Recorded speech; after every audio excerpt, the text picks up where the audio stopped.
Okay, so today we are here with Jan Smits. He has over 40 plus years of experience and he's going to tell us how not to screw up brand selection. Jan, thank you for joining us. First question, when I'm choosing a brand for a hotel, is it about location or the brand owner? Thank you, Anthony. Thank you for inviting me, first of all, and it's great to be here today. Look, this is going to be really interesting because there's no easy answer to how to pick a brand. But let's have a good conversation about this. I honestly think, first of all, is that all the brands are owned by brand houses. So you've got global and then you've got regional brand houses. So I think very much more, if you are building a hotel in a city or in a resort or in a regional location, it is about deciding who your target market is, what kind of build you're going to do. Are you going to build a luxury hotel? Are you going to build a mid-scale hotel? So at the end of the day, I always like starting with who you're going to partner with, because the brand houses now in some cases have over 50 brands. So finding a brand with a partner in a specific brand house is not going to be the problem. The bigger challenge is, who are you going to be in a relationship with, a business relationship with, for the next 10, 15, 20 years? Yeah. Okay. And do you have a preference to go with global brands or regional brands? Are they better? Does global have more resourcing? How does it work? Multiple answers again. Well, I wasn't going to ask the easy questions. No, obviously not. Again, I think if you let's instead of talking in general terms, let's take for instance Australia or as an example. If you are going to go into a regional area in Australia with a mid-scale brand, you're most likely better off with a domestic brand player with domestic distribution. If you are in Sydney and you're going for this a luxury brand, you're most likely better off as an international brand that has global reach, that can tap into their global loyalty program, that will drive business into that luxury hotel. So it will depend very much what style of hotel, what location, but there's benefits to both. There's obviously huge benefits to being in relationship with a global player, because you have a global loyalty program that spreads global around globally. You have strong support network. You have distribution channels that span the world. But at the same time, you pay for that. If you then in a relationship or you choose a brand that's owned by a regional player, it is very much more about the local market, about driving business to that specific hotel locally. So there's benefits both ways. And then in terms of kind of the mix for occupancy for these hotels, do they tend, I guess for Australia, do they tend to be focused on the domestic market or on the global market? Because based on what you've just said, presumably you would, if for example you're 80% domestic, then you would sway towards a more of a local brand, for example. Yeah, absolutely. And I think Australia and New Zealand are perfect examples of where you're a bit more further away and you're more isolated. So your market tends to be 75% domestic, 25% international. But that again depends on where you sit in the brand tree. The luxury brands will most likely have a slightly different makeup. But if you have a hotel in Southeast Asia or in Europe, you're pulling business from that regional area cross-border, and yeah, you might still be 70% Southeast Asia or 70% Europe, but you are across 10, 20, 30 countries. Yeah. Okay, so maybe let's pick an example. So Pro-Invest Group has a hotel in the Sydney CBD, the Kimpton Margot Sydney. Why Kimpton? No, because in that case, that hotel was a heritage building. It was a conversion from from a 1920s, late 20s building into a hotel. It is at the luxury end of the brand scale. So perfectly, we needed that hotel. We needed a lifestyle brand. We needed a luxury lifestyle brand. You needed a brand that had the flexibility to adapt to that building, because it was already an existing building. It wasn't you starting with a new build. It was an existing building. So a brand like the Kimpton is a perfect fit, because that's where Kimpton started. Kimpton was very much a lifestyle brand, all about its location. It had a strong F&B DNA to it, using external parties. So with the rooftop and the restaurant with Luke's Kitchen, it kind of, Kimpton fitted that location very well. And how does that fit again with the guest mix? So, for example, we've got Mardi Gras coming up. How does that fit? Do we expect it to be mainly domestic, or do we see that Kimpton will be drawing more of the international guests? I honestly think you'll see both. We as the Kimpton has ramped up, and now it's starting to be at a stage where it's stabilized in the market, and everyone knows the Kimpton Margot. You're seeing that it's very strong pull in the US market. So when the US market comes to Sydney, the loyalty program, the IHG Rewards, really pulls that US market, because that's where Kimpton started.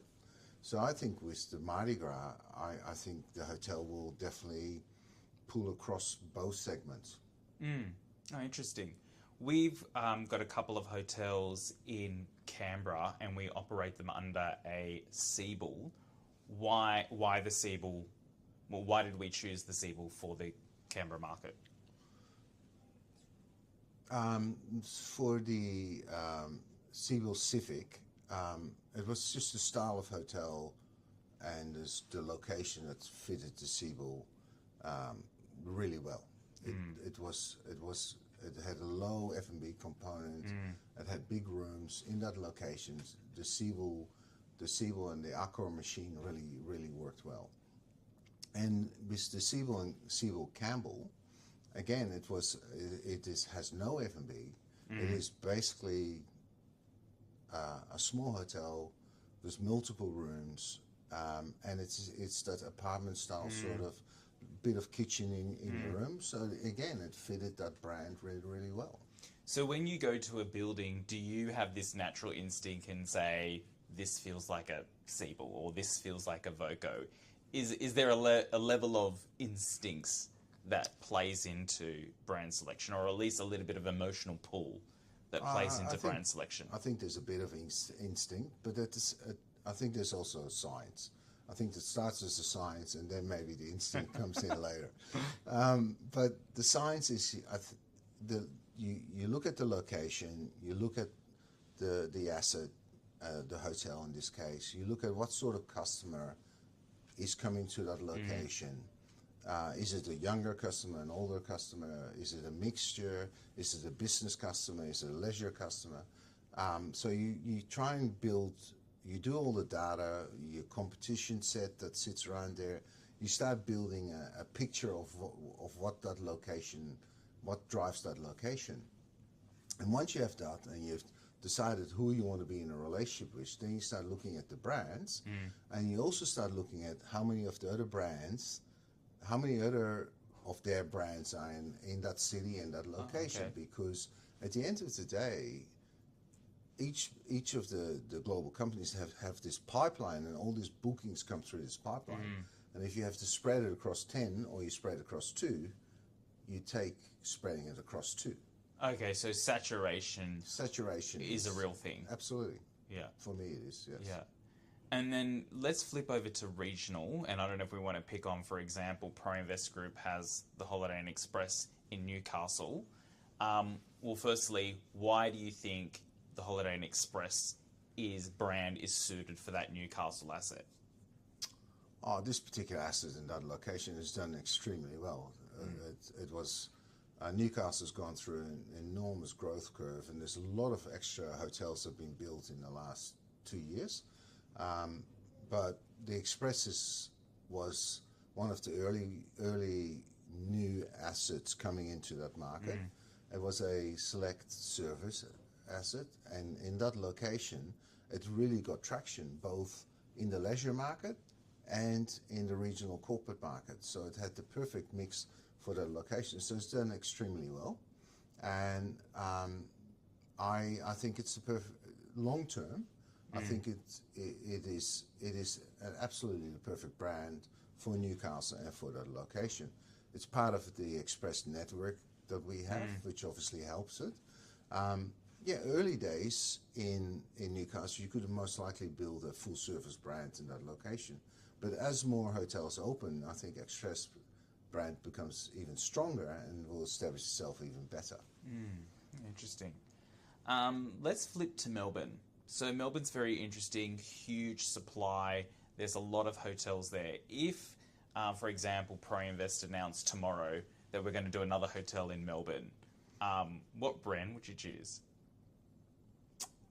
And if you could choose whatever type of, asset, let's just say it was a new build, what would you choose? Oh, wow.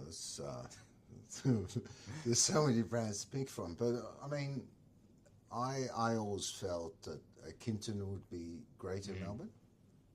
And we've looked at a few options as on the luxury lifestyle end. Otherwise, most likely that's where I would go. But it depends very much on location. If you're on the fringes, you need to have a look at what's happening and what the future of that location is, and then try and put together what sort of brand you want to put in there. If you're right in the CBD, in the middle of the CBD, you most likely would go for a luxury property, because you can get the ADRs that you need to support a luxury lifestyle brand. So does that distribution pipe that you were talking about, or that global distribution, matter more for a CBD location hotel?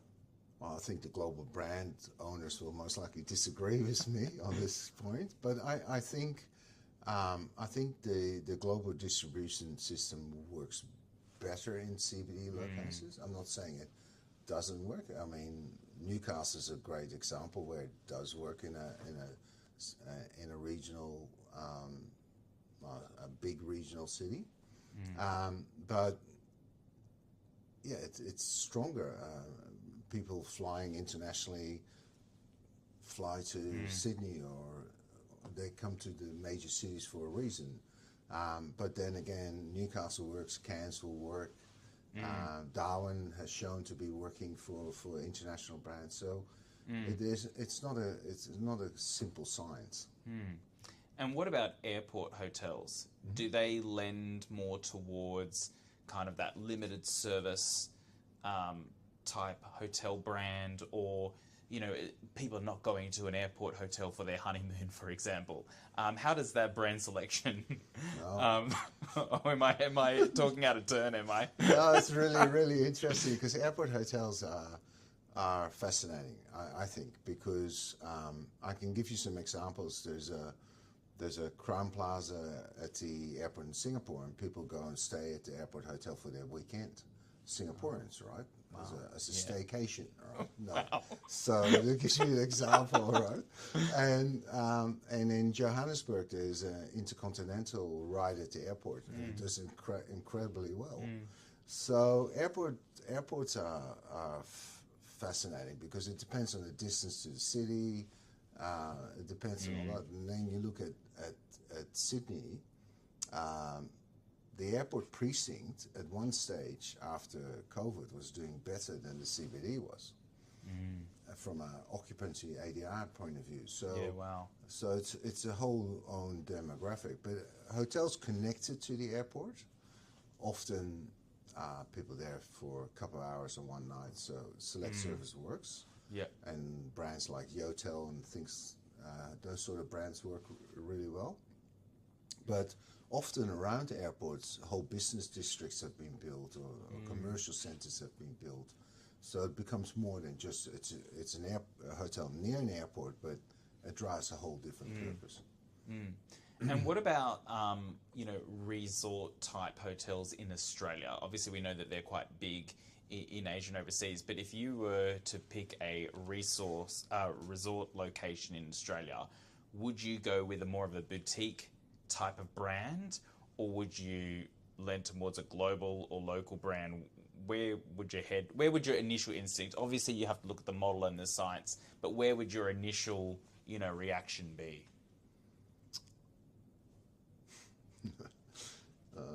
It's a tough question. Is that a loaded question? That's a really tough question because like if you're on the islands, you more than nearly have to go for luxury on the top end to get the ADRs to support the cost of running these islands. Now and then you look at Hamilton Island, that's got the airport. It's covers all spectrums of the accommodation trade. And then Gold Coast is different again. But if you're really going regional and purely destinational driven, you'd definitely be at the smaller end of the hotel size and at the luxury end. That's where I would be going. And is that more boutique or global, or it really depends? It really depends. Yeah. Or be the combination of both. You might create your own brand, but still plug it into a global network because the destination drives it. Take Silky Oaks, just outside of Port Douglas. Yeah, it drives itself. Or Lizard Island, they drive themselves, but if you plug them into a global distribution network, it would still benefit these hotels. So those are like kind of lock-up brands or collection brands. They seem to be becoming more common. They are because the global brands are growing distribution, and in some locations it's really hard to either build a hotel or it's a one-off island. So they plug them into their global distribution system, so that still loyalty members have those options open to them. Okay. Well, thank you. I appreciate, picking your brain on hotel brands. And we'll catch you at the next one. I hope, I'm not sure if I cleared up anything here, but yeah, thank you so much, Anthony. Thank you, Jan.